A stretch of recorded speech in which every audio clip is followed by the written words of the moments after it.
Today's guest might just convince you that a month-long vacation isn't always the cure for burnout.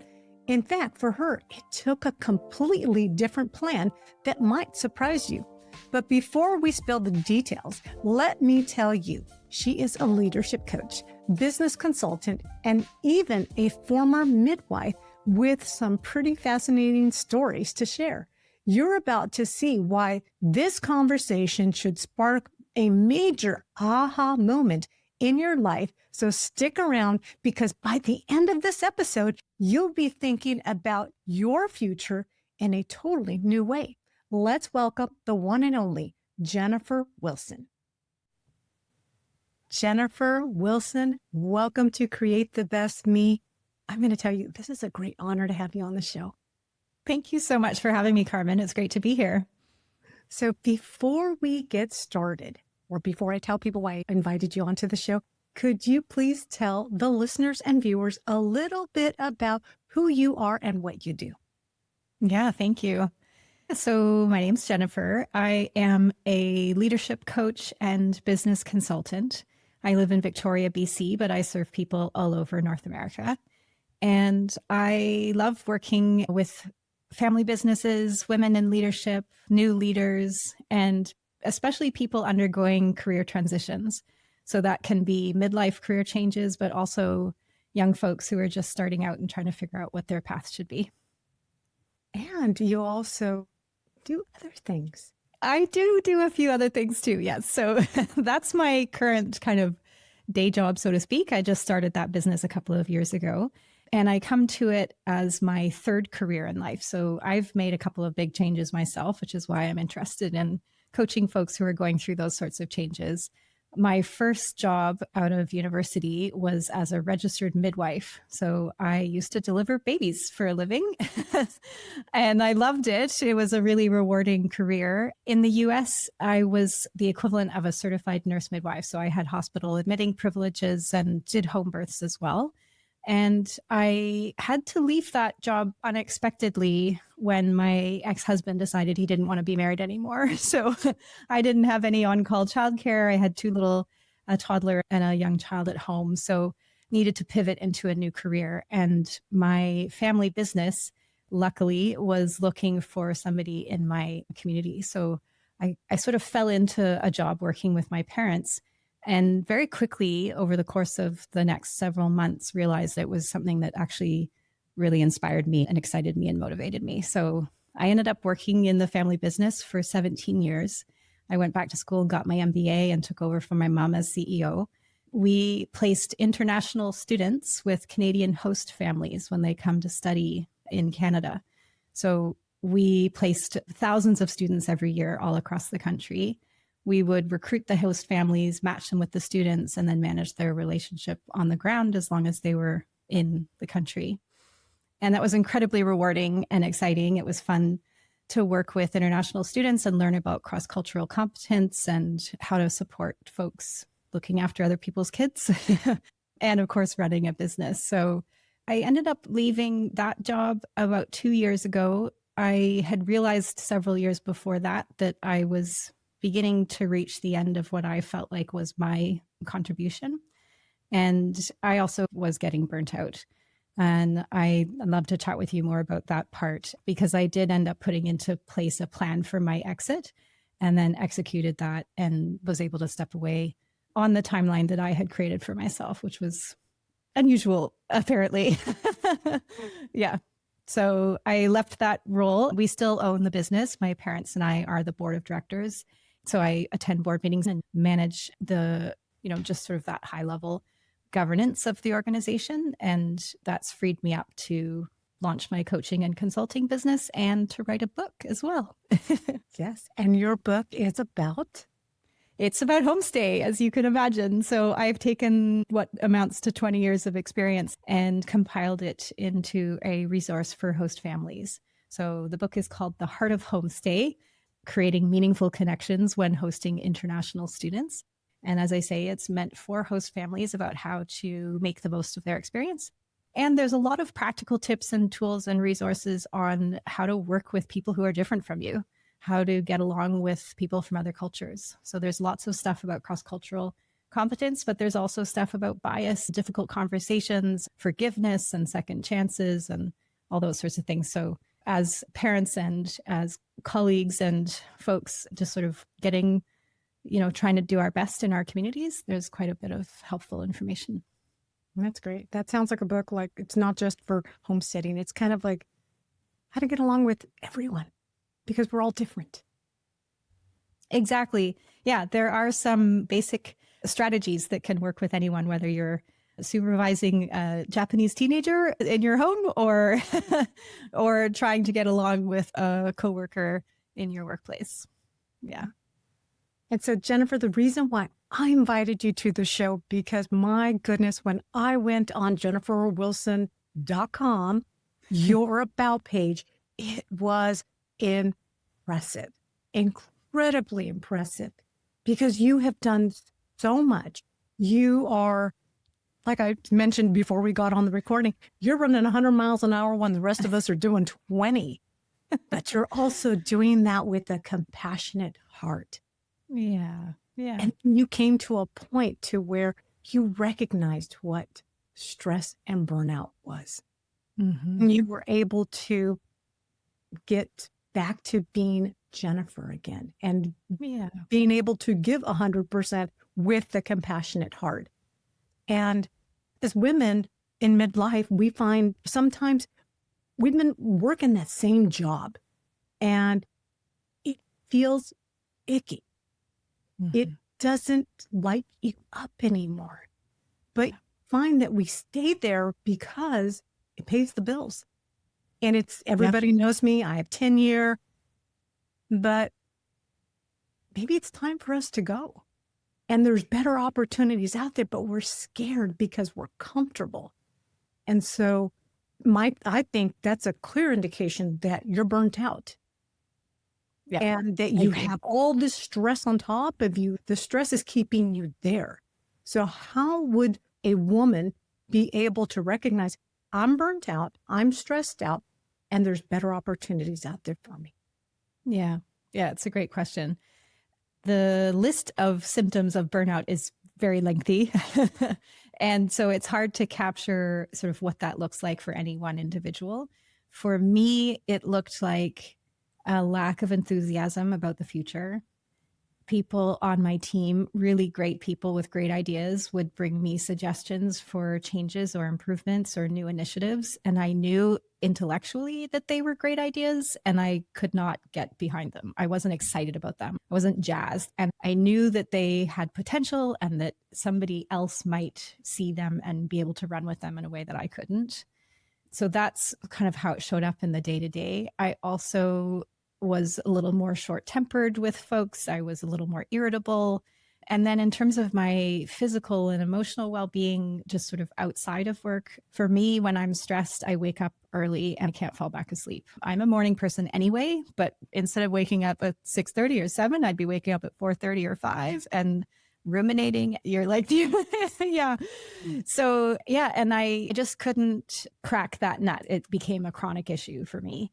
I kept doing the things that I knew I needed to do to take care of my well-being. So I stuck to my exercise routine and I continued to eat well and try to get good sleep. Those are often things that fall by the wayside when people are burnt out. You stop doing the things you know are helpful because they feel like they're not helping anymore. Mindfulness practice was really important to me as well. And that's something that did sort of fall away. Those things that have a longer term benefit that you can't see an immediate response after doing it once or twice, those things often fall away. And then it was a conversation that I had with my counselor who has worked with people experiencing burnout. And I said to her, I wonder if I just need some time off. Like maybe I just need more than a 2-week vacation. Maybe I need to take a month or longer just to really kind of reset and get back to my sleep routine and get excited again. And she said, well, let's try a thought experiment. What if I wrote a note for you and you could take 2 months off or 3 months off? And then you come back. I want you to imagine having had that time and now you're returning to your workplace. How do you feel? And I said, oh, yeah, I don't feel great. She said that's the thing. Like, that's the thing about burnout that separates it from other kinds of stress, is that taking some time off and returning to that same environment doesn't help. And I knew without even trying that that wouldn't help. So that was sort of my big aha moment for sure. Yeah. And I've heard some people say that will change your duties. You know, maybe if Right. you change your duties, that passion will come back. Mm-hmm. Yeah. Yeah. And I think that there is something to that. The other hallmark of burnout that I think is important for people to understand is that it often has to do with the conditions of the workplace. So in my case as CEO, I could modify those conditions really easily, actually. If I wanted to start work at a different time, I could, or if I needed to delegate something to somebody else that I didn't want to do anymore, I could probably do that too. Unfortunately, for most people, that's not the case unless you're in charge. It's hard to make sweeping changes to the type of work you do, the workload you have, your pay, your hours, your colleagues, the kind of leadership you're under. All of those things are really outside of your control and play into those feelings of burnout. So it is possible that altering one of those stressors could make a difference for you. And again, I would just encourage you to ask that same question. If you had a different set of duties, but you were reporting to the same person, how would it feel? Or if you had different coworkers, you could move to a different department, how would that feel? I've definitely seen that help folks in our organization. For example, we have folks who started out the job as a frontline relationship manager, what we would call our homestay coordinators. So they were on the ground helping the students and hosts on a day-to-day basis. And that can be a stressful job. You have to work long hours sometimes, and you're dealing with upset people. And, you know, it's that classic customer service dilemma, right? And some of them have, you know, after working in that role for a while and feeling like they had kind of maxed out, but didn't want to leave the organization because they believed in what we were doing and were excited about making a difference, they were able to transition to more of a behind the scenes job. So, you know, maybe they moved into an accounting role or a data administration kind of role. So that's been effective and can certainly help, but it really depends on you and what's causing the burnout. What is the stressor for you? Mm-hmm. Do you think that inside your heart, you felt like there was just, you had a different calling? It was time to do something for you, something that, you know, that maybe you deep down inside, you knew what that thing was, but you sort of felt like you were making a difference over here and you were leading the legacy, the family legacy. Yes, 100%. Yeah. And I went through a similar moment when I had to step away from my midwifery role. So as a midwife, I felt a huge amount of joy and reward in the role that I had. Obviously, you could imagine watching babies being born. It's pretty exciting. And at the same time, in midwifery as a career and as an option for women in Canada was a fairly new profession.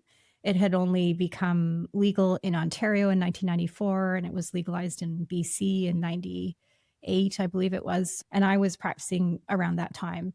So as one of a group of the first midwives who got registered in the province of Manitoba, I was one of the first 12 midwives who started working in Winnipeg in 2000. I felt a tremendous obligation to sort of stick with it, to stay in that profession. I had done all this training. I had the opportunity to help women. There weren't very many midwives out there. So I felt a lot of guilt leaving that job, even though it was a decision that I didn't willingly make. But I thought about it a lot when I had various forks in the road when I could have gone back to midwifery and ended up deciding not to. And again, you're right. When I decided I needed to leave the family business, it was a similar kind of thing, like guilt and pressure and the sense of obligation. And, you know, at the core of it, I was good at it. I liked it and I got lots of great feedback and people respected me and I was seen as an expert. I'm still seen as an expert in homestay and I'm proud of that. When you devote a lot of time, energy, and effort into getting good at something, it's hard to step away from it. I had a lot of support from my parents. They always said from day one that they wanted CHN, our Canada Homestay Network, to be rewarding and meaningful and purposeful, but not a burden. And so when I described to them my feelings of burnout, they were absolutely supportive of me taking a different path. So I was lucky in that respect that they had my back, and that helped for sure, but it was still a difficult transition. And you mentioned sort of having other things. I'm somebody who has a lot of interests and skills. And there were definitely things that I still felt like I wanted to do with my life. And the book was a big piece of that. That was been a lifelong dream. I think I was in grade 6 when I first decided I wanted to write a book and have a book published one day. And I actually started interviewing hosts for my book back in 2015, so 10 years ago now, and continued to try to do more interviews and kind of work my way along trying to produce that, and kept feeling hampered by the stress of my day-to-day job. So I would work all day in homestay, and then when it was time to sit down and start writing in the evening, the last thing I wanted to write about was homestays. I knew I needed to have some separation and distance from the day-to-day job in order to have the creative space to be able to write.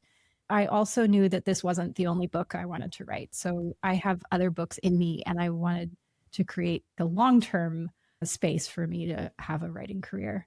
So that was a big driver for me. And I also felt aligned with, have you heard of Arthur Brooks? No, He's written a couple of books. So one of them is Create the Life You Want. He co-authored with Oprah. Yeah, you're Yes. nodding no. Yeah. Yeah. Yes. Yeah. So he has another book called From Strength to Strength, where he talks about career transitions in midlife. In our 40s and 50s, we go from having been successful in our careers and lives by applying what he calls fluid intelligence to moving into a stage of life where we apply crystallized intelligence. So that's exactly what I'm doing and experiencing right now. So it's this shift from that kind of hustle mentality of go, go, go, innovation, trying new things, breaking new ground, learning things and progressing up the career ladder. And then in our second half of life, we realize we want different things. We have different drivers, different motivations, things that were important to us in our 20s are now not as important. And there's new things that matter to us. And so coming to an understanding of seeing what those new things that matter are.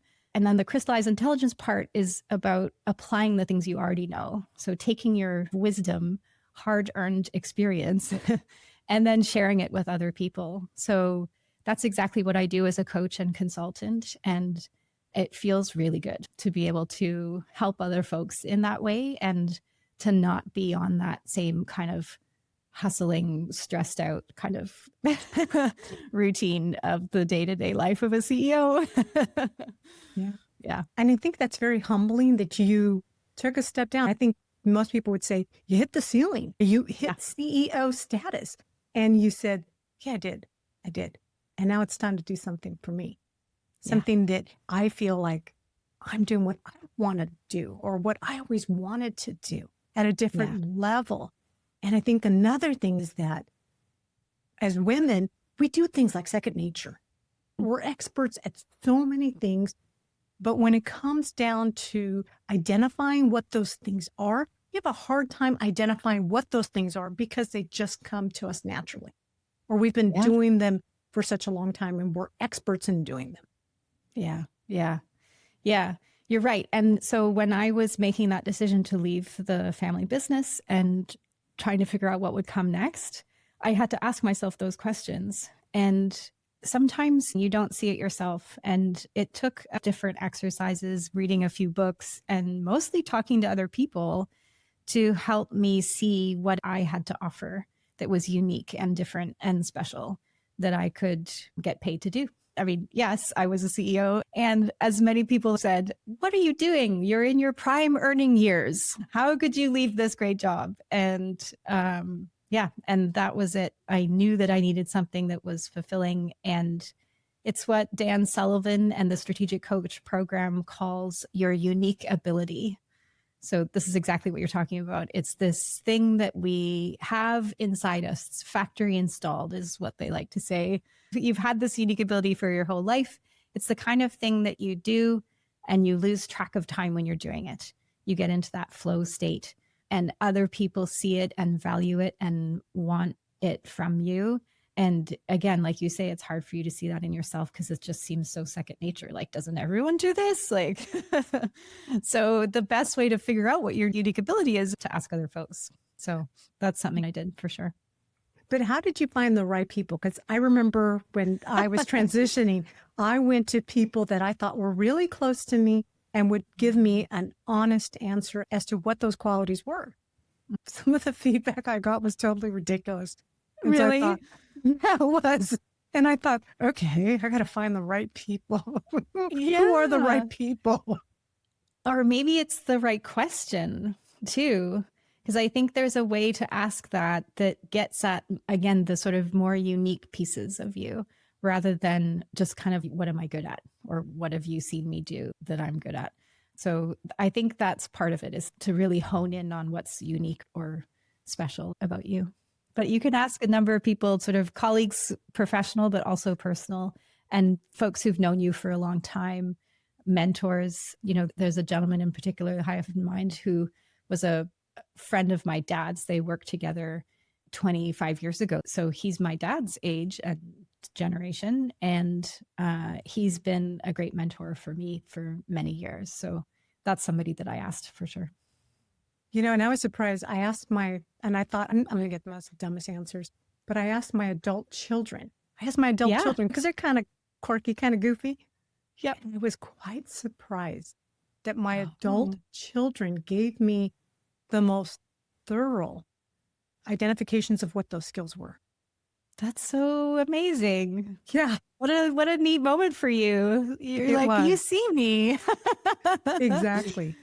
Yeah, that's neat. And you know what? Asking the people who are closest to you, you can also ask them questions related to burnout. Sometimes we don't see those warning signs in ourselves, but our family and friends do. When I teach compassion fatigue and burnout to groups, I talk about green, yellow, and red. So there's kind of 3 stages of where you're at in terms of your well-being. If you're green, it's like you've just gotten back from a holiday and you're feeling great and you're refreshed and energized and excited to get to your day.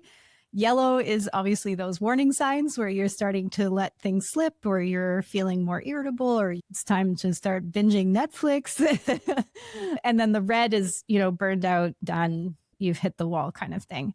So if you're in that yellow zone, asking your friends and family, the people who are closest to you, am I yellow? Am I in that zone right now? Can you tell me, what do you see when I'm slipping into that yellow zone? What are the warning signs that I need to be monitoring? And they will know, they will tell you. So let's say you're working with a client who is in that yellow, red, maybe orange. Mm-hmm. Yep. How do you get them to recognize that it's time? Yeah. Change has to happen. You got to jump off that boat. Yeah. There's a few questions that I like to ask to help people discover that moment. I'm thinking of one person in particular I worked with a couple of years ago. She came into our coaching engagement wanting to improve her leadership skills in the workplace. And by the 3rd or 4th session, she had decided it was time to quit. She was no longer wanting to talk about leadership. She was wanting to talk about career change. And it was through that process of kind of digging into deeper about what was difficult for her. She had identified her leadership skills as the issue, but in the process of unpacking that, we discovered these deeper issues. And she realized that what she really wanted wasn't to work better in this particular environment, was to leave altogether and apply her skills in a different place. So it really varies by person. There isn't one question that I ask everyone that's sort of the magic question. But one of the questions going back to this, to your adult kids, that I really like to do, and I think folks don't do this often enough, is to think about the impact that their choices are having on their family, on their immediate family or their spouse or their friends. And so the way I frame that is to talk about our systems. And I'm not talking about you can think about a system as like an organization or your organism, But a system in this context is the people around you. So your system, your family system could be you and your spouse and your kids. It could be your aging parents that you're having to look after now that you're in the sandwich generation stage of life. It could be your neighbors. Maybe you've got a neighbor that you're helping out from time to time. All of those people that you sort of touch on a day-to-day basis are part of your system. And one of my favorite questions to ask is, how does the choice you're making right now, either saying yes or no to something, affect your system? And not just right now, but what's the impact of that choice 3 months from now, or 6 months from now, or a year from now? So, for example, I had another client who was trying to decide whether or not to leave her job and launch her coaching practice. She was also a coach and was doing this coaching kind of on the side of a full-time job. But she really, really wanted to be coaching full-time. But she was afraid of leaving the safety net of this full-time job and a regular paycheck and going out on her own and being an entrepreneur. And one of those questions, one of those times we talked about her system, she said, you know what? It's my parents. They're aging. They need more help. It would be great if I could spend more time with them. I could cook some meals for them. I could go and play cards with them on a Thursday afternoon. If I left my job, I would be able to devote myself to them in a way that I know I won't have a chance to in 5 or 10 years from now. So that was one of the reasons she ended up leaving. It was not necessarily because she was excited about coaching full time. It was because she wanted to have more space and freedom in her day-to-day life to be able to be with her parents. So yeah. That's great. And so how do you get somebody to recognize their skills? I mean, other than asking people questions, dig deeper, because somebody might tell you, you're so good at problem solving, or you're so good at tech. And some people don't recognize that they are good at this stuff, because you hand them a computer or hand them a phone and boop, boop, boop, boop, they're done. Problem solved. Right. Yeah, I think that's interesting. One of the things you just said is like, you're good at tech or you're good at problem solving. So I think that what's helpful is to sort of look underneath that. So when we talk about unique ability, it's not necessarily I'm uniquely good at solving a technical problem. There's an underlying skill, which is I can see problems at a different level or layer than other people. Some folks are really great at taking a complex issue and zooming up to the 30 or 40,000 foot view, looking at it from the balcony, so to speak, and being able to take that high level perspective and organize it or see all the parts to manage it in that way. And that is a unique ability. But the actual technical piece is not necessarily. What you want to get at is the skill that's underneath that you can apply to anything. So the folks who are great at technical problem solving might also be great at other types of problem solving in other fields, because they have this skill at being able to see the big picture. Or vice versa. Maybe somebody's really great at getting into the weeds and looking at all the details and analyzing the numbers. And so maybe right now they're in a job analyzing data for an HR team, and they might be great at analyzing data for a finance company, right? Like, so it doesn't matter. You're less concerned with the job title and more concerned with the skill set driving that underneath that, if that makes sense. Yeah. And I think that as we get older, because you were saying, we were talking about earlier, what was important to us when we were younger is not as important as when we're older. And I think you just hit the nail on the head with that, is that I think when we're younger, we're so into titles. Yeah. And when we're older, we're not necessarily into titles, but what we're actually doing, what the job entails. And is it rewarding? Does it feel good in your chest? Mm-hmm. The one thing that gets people up and at work day after day when they're in a stressful environment and doing something that's difficult is a sense of purpose. And I think you're right, that becomes more and more important to us as we age, feeling like we're really making a difference. But it's important to everybody at every stage. It's one of the 3 drivers that Dan Pink talks about in Drive when we talk about motivation and how to get people to do good work. It's not necessarily paying them more. The 3 things that drive us are autonomy, mastery, and purpose. So autonomy is being able to make decisions about the way you do your job, even having autonomy around your daily schedule or daily routine is really important. But really, that means being free to get the work done in the way you see best. Mastery is the idea that we would continually get better at something, that we feel like we're learning and growing and improving. We don't want to stagnate and just get stuck into a routine. We like to feel like we're improving all the time and we have a chance to master a particular skill or area. And then purpose is what you're talking about. So yeah, this feeling that we can make a difference, that we have something meaningful. And, I love thinking about purpose. It doesn't mean that you have to be the person doing the grand thing. I love this. I can't attribute it to a person because it's sort of one of those things that I've heard long ago and sort of just stuck with me. But it's this anecdote of a person who interviewed somebody sweeping the floors at NASA. He said, "Why do you work here? What do you love about your job?" And the response was, "I'm helping put a man on the moon." He was a janitor in, and he was helping put a man on the moon. So it doesn't matter what your title is. If you're part of a team that's getting this grand goal accomplished, that can give you meaning and purpose. So, yeah. So, Jennifer, like I said, you have done it all. You help people with writing. You help house international students in homes. You helped your parents with that business. You brought life into this world. You brought new life, which is the book that you wrote. Mm-hmm. How does one balance all of that without getting burned out? Yeah, that's a great question. For me, it's a combination of things, and everyone's going to have a different answer to this. I think that there are some pretty tried and true methods to make sure that you are maintaining a sense of balance in your life. So there's that bucket of things we can do for self-care.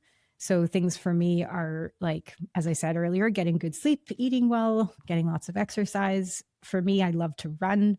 That's kind of the thing that I do because I can just put on my shoes and go out the door. I don't have to make it to a gym or worry about who I'm like getting to a class on time. I know that other people need the accountability of going to a class or, the discipline of making themselves get out of the house and going to a gym. But for me, I just love running. If you have a benefits plan that covers things like massage, that can be really helpful too. So it's what my therapist likes to call your personal toolbox of self-care strategies. One of the things that we do when we have these toolboxes, maybe for you, it's having a hot bath or walking your dog or doing puzzling in your living room with your kids. Like there's a number of things that you can do that are helpful and refill your cup. But I think there's a few mistakes we make with those toolboxes. One is that we don't refresh the tools in the toolbox. We believe we have these sort of the set things of 3 or 4 things that I do that are my self-care strategies, and I don't revisit them or analyze them or refresh them. So that's number one. Look at the tools and see if there's anything you need to add or delete. The second thing is that we don't apply them. We know we have these tools and we don't use them. So that's the second reminder is to, what you need to do, you need to actually do it. The third is that we identify those tools as being kind of like nice to have or luxury items or things that we need to earn or that we need to do something to deserve them. And I would just encourage your listeners, you all deserve to feel good and be happy all the time. You don't have to earn it. So don't wait to apply the tools till you've done something or accomplished something or ticked something off your list. You can apply them all the time, every day. And then I think the other piece is making sure that you build them into your daily routine and that you're not sort of saving them up to like, I'll do that hike once every couple of months. It's important to continue to apply them on a regular basis. So yeah, that's what I'd say. Figure out what your tools are, refresh them, actually use them. Don't feel like you're being self-indulgent by doing them. Self-care is not selfish. It's the opposite of that. It's how can you help other people? How can you love other people? How can you be a good parent or be a good boss or be a good coworker if you're not taking care of yourself? So yeah, that's what I would say. So for the listener or viewer who is watching this right now, who is actively in the yellow or red, what is one piece of advice that you would tell them to start doing right now?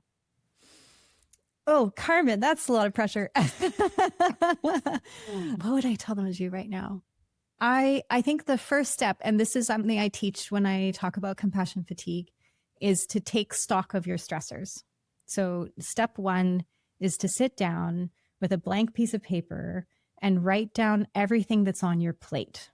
And I want you to imagine a day from when the moment you wake up to the moment you go to bed, and write it all down. I have to get up. I have to feed the pets. I have to make lunch for my kids. I have to go for a run. I have to clean the kitchen. Like, just start from that moment and write it all down. I have to plan that Thanksgiving dinner for my family. All the things. And then the next step is to look at that list and think about the things that you could make one small incremental change to improve. And this is a really important concept. It's something that James Clear talks about in Atomic Habits. The idea that we don't have to make sweeping changes to have a big impact, that a 1% adjustment to something that you're doing adds up over time. So if you could look at the list and think, like, what's 1% of a tweak that I can make to one or two of these things that I could do this week, and then put that into action.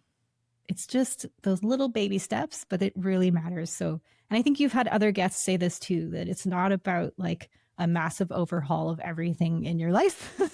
If you can do that, great. If you feel inspired, but if it's really just about making these little tweaks, then that can actually have a really big change. And then I think if you identify something that you'd like to modify, then it could be important too, if you're someone who needs this, to find an accountability partner who can, and all that means is just like tell somebody. It could be a friend, it could be a coach, it could be a colleague. I have made a plan to do this thing and I want to do it by X date. Just saying it out loud and to this person, that's all that needs to happen. They don't need to check in with you. You can ask them to if you'd like, but just having stated it out loud can be a really powerful strategy as well. Yeah. I always say, make it public. Yeah. Make it public. Make it public, because then you never know. If I just told my neighbor, hey, I plan on doing this, or I'm going to do this, the next time I talk to her, she's going to say, so how's that going? Yeah. Yeah. Yeah. Yeah. And again, it doesn't have to be heavy handed. It's not like there may not even be any consequences for not doing the thing. But when you say that to somebody, then, and you can reciprocate, like maybe you can say like, I'd like to do the same for you. Is there anything that you're trying to change? So I think that can be really powerful. And you could also just hire a coach if you want to work with someone who's a professional and who knows how to do this for you.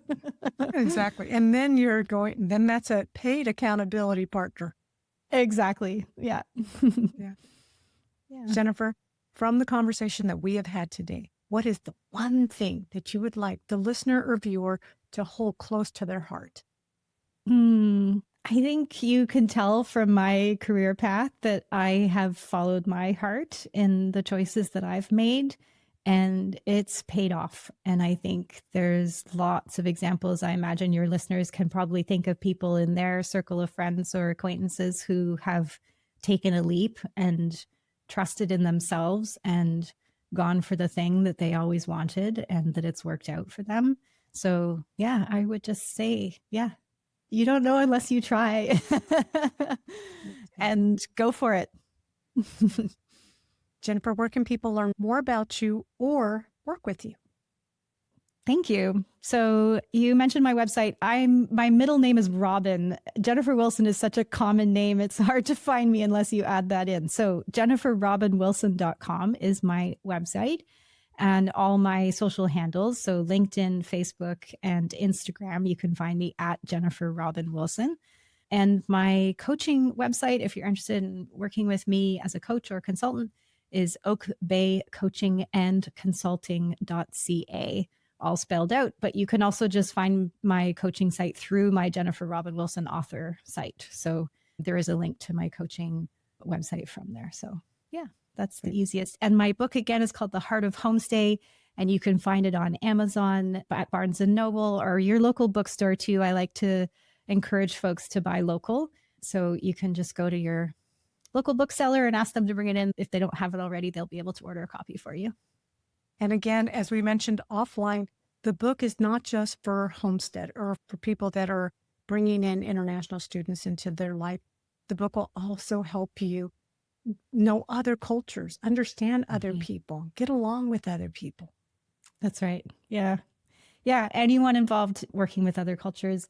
Of course, it was geared toward an audience of people hosting. And as you say, if you work kind of at the periphery of that, any roles in international education or study abroad or exchange programs, yeah, it's helpful for anyone working in that field. Great. Thanks. Jennifer, thank you so much for coming on the show. I will include all your links in the show notes so that people know exactly where to find you. Beautiful. Thank you so much, Carmen. It's been such a pleasure chatting with you. It has. Thank you. Wasn't that incredible? Now you know the surprising way Jennifer discovered that even months off wouldn't truly fix her burnout. She had a plan to exit on her own terms and shift toward what really lit her up. So if you caught yourself nodding along the way, maybe even plotting your own next big leap, be sure to head on over to createthebestme.com/EP111 to learn more about Jennifer Wilson or connect with her directly. And don't forget to come back next week for another amazing episode created just for you. Until then, keep dreaming big, take care of yourself, and remember, you are beautiful, strong, and capable of creating the best version of yourself. Thank you for watching. Catch you next week. Bye for now.